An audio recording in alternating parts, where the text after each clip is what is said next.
Hey guys, I'm Georgia and welcome back for another episode of my Midweek mystery series, where today I want to talk about a case which I'd actually never heard of before until I started researching for my deathbed confessions video, which went up I think last week. Today we're going to be talking about the Starved Rock murders, a case which has technically been solved, but there's a lot of questions around it. The person convicted has professed their innocence repeatedly over the decades, there's a deathbed confession by someone else, and some say the evidence is precarious at best. Our story revolves around three good friends: 50-year-old Lillian Oetting, 50-year-old Mildred Lindquist, and 47-year-old Frances Murphy. They were all from the Chicago suburb of Riverside, and they were all housewives, it seems. Some sources do describe them as socialites, but I don't really think that was the case, but I might be wrong. Whilst there is quite a lot of information about this case online, the huge majority of it focuses on the crime itself and the convicted killer. There's a very disappointing amount of information about who these women were in themselves. It always makes me sad when that's the case because the focus should be on the victims first and foremost. In fact, even the information I could find out about them revolved around their husbands, with a Time article dated the 28th of March 1960 saying that Frances was the wife of a vice president and general counsel of the Borg Warner Corporation and she had 4 children, and like her 2 friends, she was a dedicated community member and an active member of Riverside's Presbyterian Church. Mildred was the wife of the vice president of Chicago's Harris Trust and Savings Bank and had 2 children, and Lillian was the wife of an Illinois Bell Telephone Company official. She had 3 children and had been born in Northern Ireland. Lillian's husband had recently been pretty ill and she'd been nursing him back to health after he had some issues with his heart and surgery. And so she'd be going through it, she'd been having a pretty tough time. In March 1960, her and her 2 good friends decided to get away for a few days to escape the city and their responsibilities. They decided to book 4 days away at Starved Rock State Park just outside of Utica, Illinois. This wouldn't have been far from their homes in Chicago. Google Maps says it's about an hour and a half away, but it definitely would have been far enough for them to feel like they were on holiday. Sometimes you just need to escape for a couple of days. Starved Rock isn't the biggest of state parks, but it is 2,630 acres and has 13 miles of trails and 18 canyons to explore, so definitely enough to keep you busy. 16 years after this, it was named as an official National Historic Landmark. When the 3 women arrived at the state park on the 14th of March 1960, they headed straight to the Starved Rock Lodge to check in and get settled in their rooms. They had 2 rooms between them and unpacked their bags before heading to have lunch in the lodge's dining room. They then decided to get to know their surroundings on the first day, going for a short hike in the immediate area. As they left after lunch that day, they ran into the janitor, who would later say that one of the women commented to him that it was a beautiful day for a hike. He replied, "Yes ma'am," and that is the last time anyone would speak to them. Being in a lodge, a hotel, nobody would really realise that the women didn't return back for quite a while. In fact, the alert would only be raised that something was wrong when Lillian's husband George phoned the lodge that evening as he hadn't heard from his wife. She promised that she'd call him when she got there, but she didn't and he got concerned. The member of staff on duty told him that Lillian wasn't answering the phone in their room and suggested that she was just still out exploring. Perhaps she would call him by the morning. Only Tuesday morning came and George still hadn't heard from his wife and he was getting quite concerned. He called the lodge again and asked to be transferred through to the room, but the receptionist said that they had seen the 3 women at breakfast that morning and they'd gone out afterwards. It would later turn out, of course, that these 3 women the staff members said they'd seen were not Lillian, Mildred and Frances.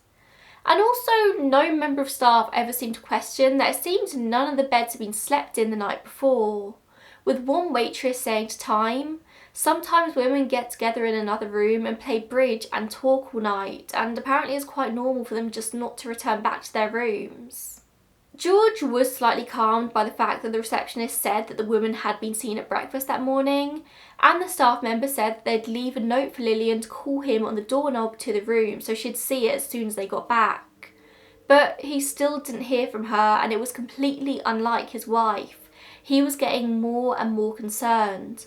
So he actually spends that evening, the Tuesday evening, calling around the husbands of the other women to see if they'd heard anything either, but they hadn't. They all planned to call the lodge separately on Wednesday morning, and George decides that he's going to be much more forceful. He calls first thing Wednesday, and once again the staff tell him that his wife isn't there. He tells them to go and check the bedrooms, and they do, finding the beds unslept in. They also confirm that the car was still in the car park, so they couldn't have gone anywhere else. Enough was enough, and on the 16th of March, the Wednesday, George called the police. On top of everything else, the area had also had pretty bad weather over the past couple of days, and if the women were stuck out in this weather, he knew they'd be in trouble. One of his oldest friends was Virgil W. Peterson, the operating director of the Chicago Crime Commission, and upon hearing George's story, he immediately contacted state police and other agencies in the area, including the LaSalle County Sheriff's Office, which covered Starved Rock National Park. Almost immediately, the sheriff started organising search parties and even joined in on one himself. It wouldn't be long until 3 bodies were found by a group of young men from a nearby youth camp who had heard of the search and decided to help.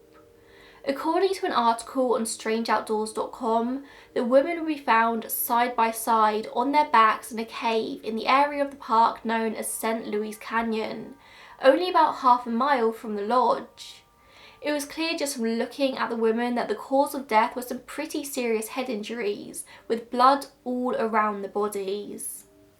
2 of the women were naked from the waist down, and the autopsy strangely concluded that none of them had been sexually assaulted, so why were they naked? A frozen limb of a tree had been found nearby, just covered in blood and sitting in a pool of blood, and that was thought to be the murder weapon. The branch was about 1 yard long and 4 inches thick. This clearly wasn't somebody who had come prepared with a weapon to attack women in the national park. This seemed to be a spur-of-the-moment attack, which made it all that much stranger, especially as there was no sign of robbery or sexual assault. Seemingly nothing had been taken from any of the women, all of them still had their watches and jewellery on them. 2 of the bodies had been tied together with heavy white twine, and their legs were black and blue with bruises. From the scene, investigators also recovered a pair of binoculars covered in blood, as well as Francis's camera, found about 10 foot away from the bodies, with a broken strap and a case smeared in blood. It's believed that the strap broke as it was torn from Francis's body during the attack. Immediately, it was clear that this wasn't an accident, and the Illinois Bureau of Investigations was called in to look at the serious crime. However, it wasn't going to be easy. Because the women had clearly been there quite a while, and there had been some serious snowstorms since, the entire canyon was covered in nearly 6 inches of snow. Had their bodies been found earlier, tracks in the lighter snow on the day could have provided investigators with some pretty strong clues, or at least given them an idea of how the attacker approached them, but this wasn't to be the case. They had to painstakingly remove layers of the snow to be able to paint a picture of the attack, using heavy tanks of liquid petrol to burn away the top layers of the snow. As they did so, they came across a piece of tinfoil, perhaps from the fresh roll of film in the camera, and eventually they found blood stains. From this, it was speculated that the women hadn't actually been killed in the spot they'd been found, and instead they'd been dragged there after the fact. But they didn't ever find any footprints. The film in the camera was developed in the hope it could provide some answers, but it didn't really. It just gave us an idea of the route they walked that day. They hiked to St. Louis Canyon when they took a number of photos of that and of a frozen waterfall, including a photo of Francis and Mildred standing right in front of it. The last picture on the roll was triple exposed. Basically, they hadn't rotated the correct knob all the way before taking the photo, meaning that the image of Francis and Mildred was accidentally overlaid onto another photo, and this photo was taken not far from the cave where their bodies were found 2 days later. Some investigators were sure that the final photo contained the outline of a man's face behind the rock face in a tree trunk, but it seems that this was just wishful thinking. Really, there was no face in this photo. Eventually, their bodies were taken to the Hulse Funeral Home in Ottawa, where their autopsies would take place. We've already covered the cause of death being some pretty bad head wounds and the lack of sexual assault, but the doctors were also able to place their time of death as being not long after their lunch, I'm assuming by the digestion of the lunch in their stomachs. It was speculated that this may not have been the work of a lone person. To overpower and kill all 3 women in such a brutal way suggested that there could have been more than one person involved. All of these women were pretty physically fit. They were middle-aged, not elderly. From early on, there was confusion over who was supposed to be in charge of this investigation. The jurisdiction wasn't all too clear. LaSalle County State Attorney Harland Warren was technically supposed to be in charge, but because this happened on park property, the state police also wanted to be involved. And Warren couldn't exactly say no because they had much more experience in dealing with crimes of this level. Things like this just didn't really happen in LaSalle County all that often, and Warren was out of his depth, but he was determined to get to the bottom of it. But inexperience wasn't the only problem. It also became very clear that the county just didn't have the budget, the money to hold the kind of investigation a case like this required. A set of keys was said to be found on the trail leading to the cave, and a witness came forward saying that they had spotted a grey station wagon in the area shortly before the murders, but neither of these clues led anywhere. Getting frustrated with the investigation running out of money and there being no helpful leads whatsoever, Harland Warren decides to invest some of his own money into this. He realises that the only thing left at the scene by the killer would have been the twine, so he decides to look into that more carefully. Despite being an attorney and not a detective, he buys a microscope and takes a look at this twine, soon discovering that there were 2 different types, a 12-ply and a 20-ply. So 2 deputies, handpicked by Warren to report only to him, start a search for this twine, beginning at the Starved Rock Lodge. It seemed like the smart place to start. This wasn't a hugely busy area, and the only people who would have known exactly where the women were going that day would have been people at the lodge who either overheard a conversation or followed them. By this point, it's already September 1960, and deputies meet with the manager of the lodge's kitchen. It's soon discovered that both types of twine were used for wrapping food in the kitchen. Now, of course, by this point, every single employee had already been interviewed and had individually passed polygraph tests, so none of them were looking particularly suspicious to investigators. But this made them think twice. It's seen that the killer may have had access to the kitchen at the lodge. They'd suspected it was a lodge employee from very early on in the investigation, but they had no actual evidence to back this up. But now Warren had to go back to the beginning and work through all of the employees again. Towards the end of September, he decides to run some of his own polygraph tests, hiring specialists from a firm in Chicago. He recalls every single employee who was working the week of the murders and asks them to come in for an exam. One by one, each employee comes in and is struck off the list until a 21-year-old man called Chester Weger walks in. The story goes that after Weger walked out of the room, it was noticed that the examiner had gone pale. "That's your man," he said to Warren. He'd failed the polygraph. One of the deputies, Deputy William Dummett, subsequently tried to get him to admit guilt, but Weger maintained his innocence. He had been interviewed before, but never made that much of an impression on the investigators. Chester Otto Weger was married and already had 2 children at just 21. He was apparently a fairly small and slight man at just 5'8", who'd worked at the national park up until the summer of that year, when he resigned to go and work with his father as a house painter. After this second failed polygraph, it's said that Uyghur didn't fight and was fairly happy to cooperate with investigators. After looking into him further, it was found that he turned up to work on the 15th of March with fresh scratches on his face, which he said had been caused by shaving.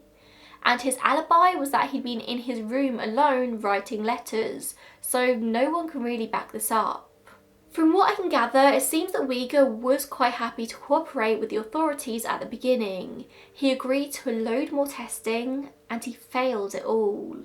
He handed over a piece of a buckskin jacket that he owned, which was reported to have had some dark stains on it, which after examination was indeed confirmed to be blood, although at first it wasn't certain whether it was human or animal. The fact that the jacket was leather meant that the testing was difficult, but it was eventually confirmed to be human blood. It confirmed that this blood couldn't be matched to any of the specific victims though. However, it couldn't be matched to any of the specific victims. It was also clear that somebody had tried very, very hard to wash the stain and remove it, which although seems damning, I think that anyone tries to get stains out of clothes, no matter whether it's blood or red wine or literally anything else. I don't think it's particularly unusual to just try really hard to get a stain out. When the testing showed that this was actually human blood, Uyghur was put under constant surveillance by the state police, and they began carefully looking through his past and other crimes that happened recently in the area. It was found about 6 months before the murders, a couple had been on a date in another nearby state park when they were robbed at gunpoint, tied up by a man with a rifle in the woods. The woman was also sexually assaulted, and when they first went to the LaSalle County Sheriff's Office, they were basically told that they'd made it all up. However, eventually Warren hunted down this woman and showed her some pictures. She identified Chester Uyghur as the person responsible for her attack, and it seems that she also later picked him out of a separate lineup. On November 16, 1960, Uyghur was picked up again and questioned, interrogated for hours on end. He was eventually let go, but later that night a warrant was issued for his arrest, and so he was arrested. He was interrogated yet again, and according to HaleMonaco.com, America's Justice Attorneys, he was told by investigators that if he didn't confess to the crime, he would be sentenced to the electric chair. He was kept up all night and repeatedly questioned over a 24-hour period, after having been quite obviously tailed by police for 2 months by this point. Shortly before 2 a.m. on November 17, 1960, he confessed to the Starved Rock murders. He said that he'd been on a mission that day to rob someone, and the 3 women were his target. He said he attempted to grab one of their bags, but instead grabbed Francis's camera bag and it broke. Panicked, he told the women to go further into the canyon to give him time to escape, which they did, only he didn't escape. He continued following them for some reason before inexplicably deciding to brutally murder them. He picked up a tree limb, he said, and hid in a cave before jumping out at them, telling them to move into the cave, where he tied them up with some twine he had in his pocket. He originally planned to leave them, he said, but Francis broke free and ran after him, threatening him with her binoculars. So he picked up the tree branch and struck her around the back of the head. He then dragged her body back to the cave, where he found Mildred and Lillian also trying to escape, attacking him as they did so. He decided he had to kill all of them, which he did using the tree branch, and then dragged their bodies further into the canyon out of the cave. When asked why he moved their bodies, he said that he'd spotted a small plane flying low over the park, and he was scared it was a state police plane, so he moved the bodies to a spot that he didn't think he could be spotted from above. When investigators looked into this detail, they did find that there was indeed a pilot flying a small plane out of nearby Ottawa Airport over the canyon. This was a small but very important detail. He confessed that he partially undressed the women to make it look like this was the work of a sexual predator, but if the reason for the attack was robbery, Why were all the women left with their belongings, expensive rings clearly still on their fingers? Is it possible that Chester forgot his motive in the panic? The day after the confession, he accompanies police to St. Louis Canyon for a reenactment of the murders. But just 2 days later, he recants his confession, claiming that it was the product of police threats and pressure. It's worth saying there was no evidence up until this point, apart from some just circumstantial bits, the fact that he worked in the kitchen. There was no physical evidence linking him to this crime scene, nor had anyone seen anything. He actually said he was in nearby Oglesby at the time of the killing, and that he'd been fed information about the plane from one of the deputies. However, by this point, it was already too late. He'd been indicted on 3 counts of first-degree murder and 8 other felonies, including some related to the robbery the year before and others. Uyghur later said in a 1981 interview, "The deputy already had a confession already drawn up and he threatened me with a pistol. He told me, he says, you either sign the confession or I'll kill you and say you tried to escape." The trial began on the 20th of January 1961 and it gained national attention. The 2 prosecutors overseeing the case had never tried a murder case before and so decided to only file charges for one of the 3 murders, the murder of Lillian Oetting. This basically meant that in the event of a mistrial or an acquittal, they still had 2 chances to charge him for the other murders, and they were seeking the death penalty. Uyghur's lawyers went in maintaining that their client was innocent and had been coerced into the confession, that the state was prejudiced and had messed up the investigation from the start. They tried multiple times to get the confession thrown out as evidence, but they were denied. It was allowed, and that's pretty damning evidence against anyone. But the defence team did win an argument about the photos of the bodies in the canyon, saying that they were inflammatory and would prejudice the jury against the defendant. As a result, the jury were only allowed to see 1 photo of the bodies, and that was it. Uyghur was put on the stand on the 27th of February to testify in his own defence, where he stood for 3 hours and essentially just proclaimed his innocence over and over again. In total, the trial lasted 5 weeks, and following 10 hours of deliberation, on the 3rd of March 1961, Chester Uyghur was found guilty of the murder of Lillian Oetting. Although the prosecution fought for the death sentence, he was just given life in prison and was eligible for parole after 20 years. He was sent to the Statesville Penitentiary, where he would spend the next several decades. Spoiler alert, he did not get parole after 20 years. His attorney did file an appeal which made its way all the way to the Illinois Supreme Court. However, the verdict was upheld by them in September 1962. He was to stay in prison. Not once over the years has Chester Uyghur stopped protesting his innocence and maintains that the confession was coerced out of him. According to HaleMonaco.com, whilst there was no physical evidence linking Uyghur to the scene, there was physical evidence that supported his exoneration.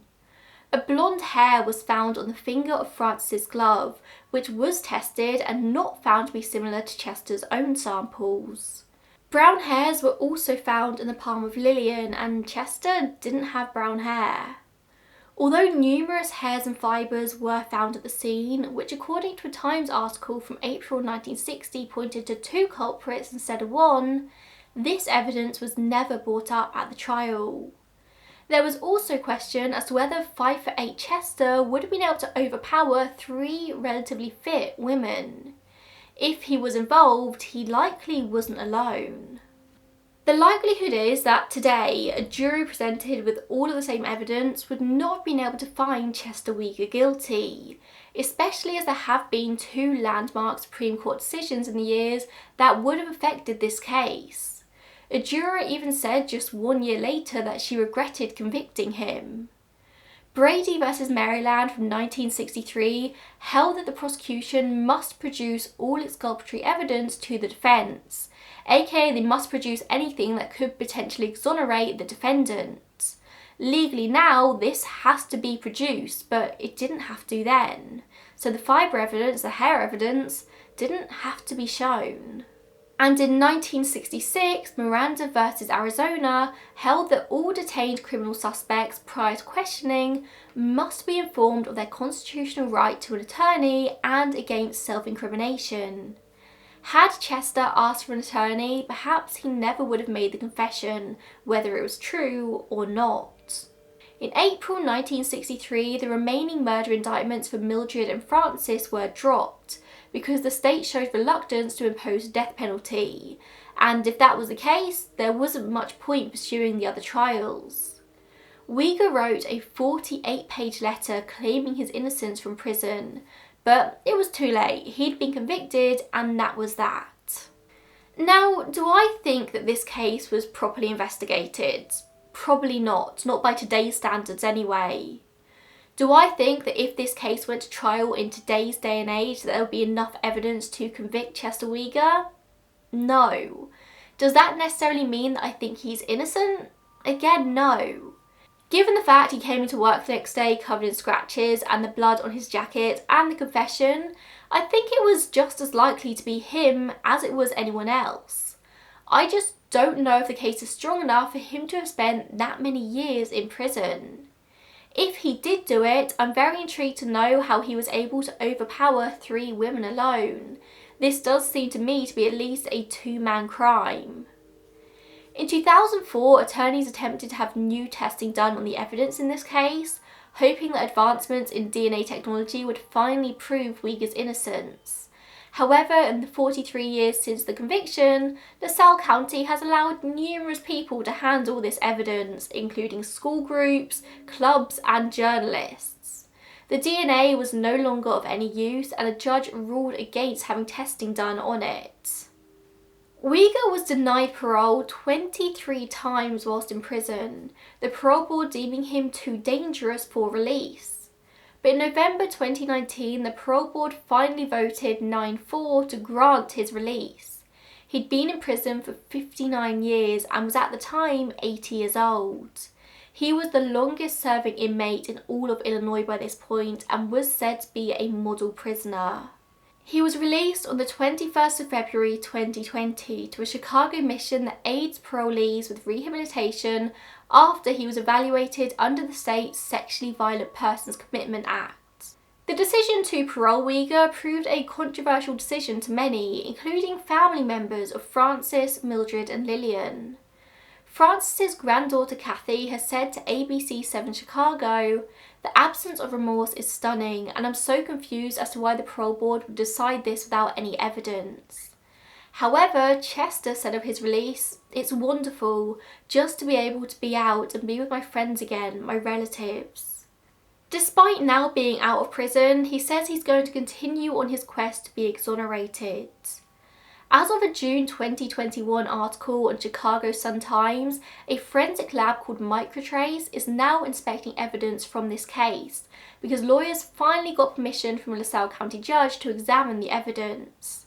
They said at a hearing, "If we realise there's not testable evidence, we'll go home, but we don't know that.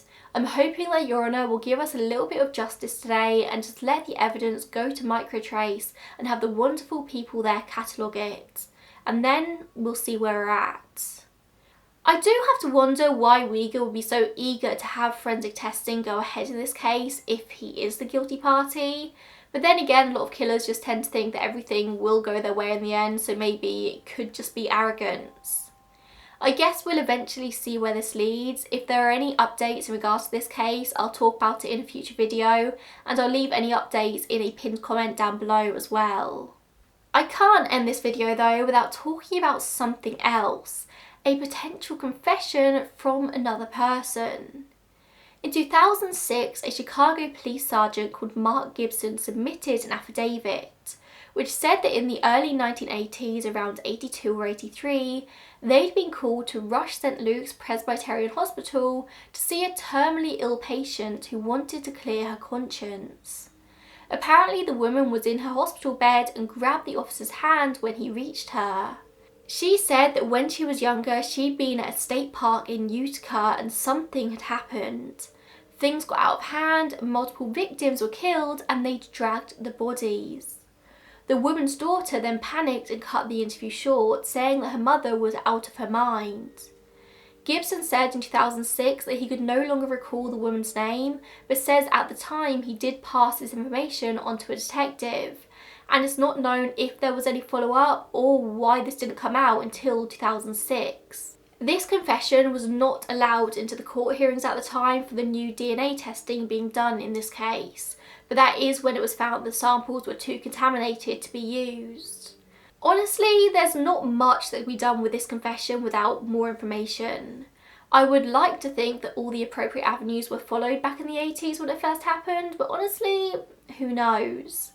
Maybe investigators purposefully covered this up because that would mean admitting they might have got the wrong man for the Starved Rock murders. Or maybe the woman wasn't referring to this case at all, but something entirely different. Maybe she really was out of her mind. We don't know.